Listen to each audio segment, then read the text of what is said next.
the island of survival. Alero arrived in Guernsey, northern Cyprus, with dreams stitched tightly to her heart.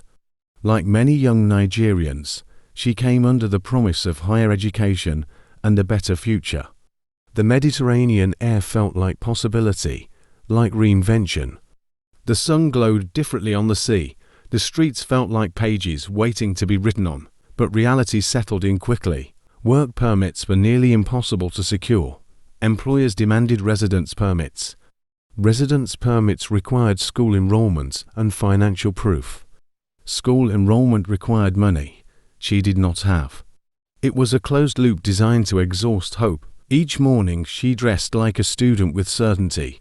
Each night she returned to her small apartment with calculations running through her head: rent, food, transport, tuition, numbers that refused to cooperate. After her first semester, the emails began.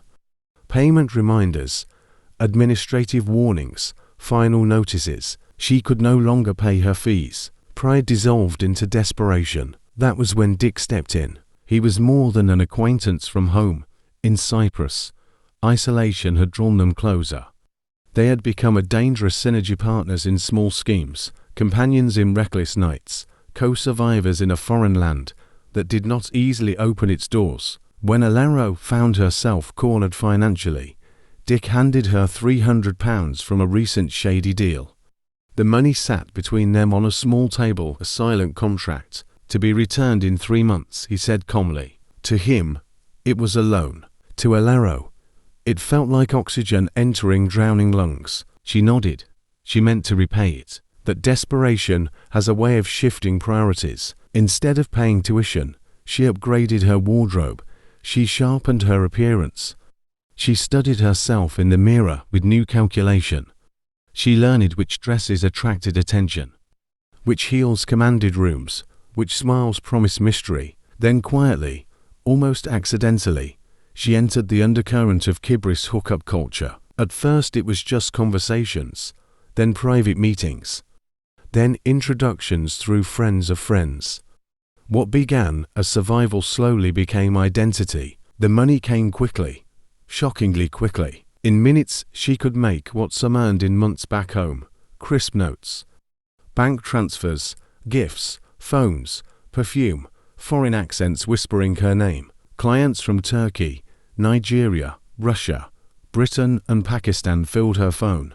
Different languages, same hunger. Attention became currency. Power became addictive. She told herself it was temporary. Just until tuition was paid. Just until stability returned. Just until she regained control. But stabilization never came. The more she earned, the more she spent. A better apartment, better clothes, better nightlife, better circles. Her world expanded. Patricia from Cameroon, Precious from Congo, Markengo and Kofi moving within their own survival networks, but bound by the same immigrant pressure. Shared apartments became revolving doors of strangers and secrets. Thin walls could not contain noise, arguments or shame. One evening, laughter filled their worn apartment as they compared rates and recounted encounters. They mocked men who demanded premium experiences at discounted prices.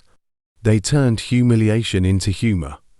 It was easier that way, but beneath the laughter was fatigue. Patricia admitted that survival sometimes meant accepting far less than dignity allowed. Precious confessed she was tired and wanted marriage, peace and something steady. Markengo stared at the floor longer than usual.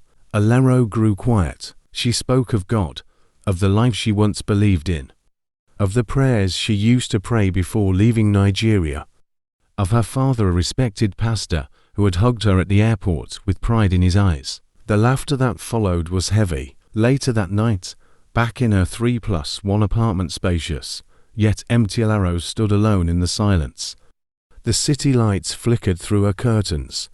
Music from distant clubs hummed faintly in the background. On a dusty shelf sat the Bible her father had given her. She picked it up. Dust gathered on its cover. So had guilt in her heart. She placed it back down without opening it. Meanwhile, the debt remained. 3 months passed. Dick began calling. She declined. He began texting. She delayed. Instead of repayment, he received silence.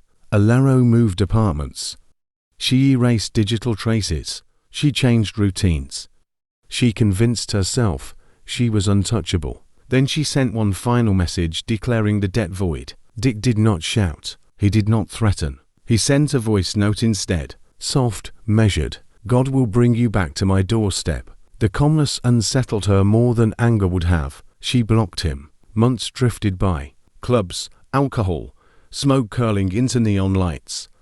High-end clients, foreign hotel rooms. Cash folded into handbags, confidence hardening into recklessness. She learned to detach, to separate body from emotion, to treat intimacy like transaction. Then one night, just past midnight, her phone vibrated. Unknown number. One word. Soon, her stomach tightened. The island changed after that. Shadows stretched longer in Lefkosa. Every footstep behind her felt deliberate. Every parked car seemed occupied. Every unfamiliar face lingered too long. One evening, turning a corner near a dimly lit street, she saw him. Dick, still, silent, watching. He did not approach. He did not speak. He simply stood there, as if time itself had paused. Panic surged through her veins. She ran, through a closing shop whose owner shouted in confusion, through narrow alleys heavy with the smell of smoke and damp stone, through darkness that swallowed her footsteps. She did not stop until her lungs burned. She escaped, for now, but something had cracked.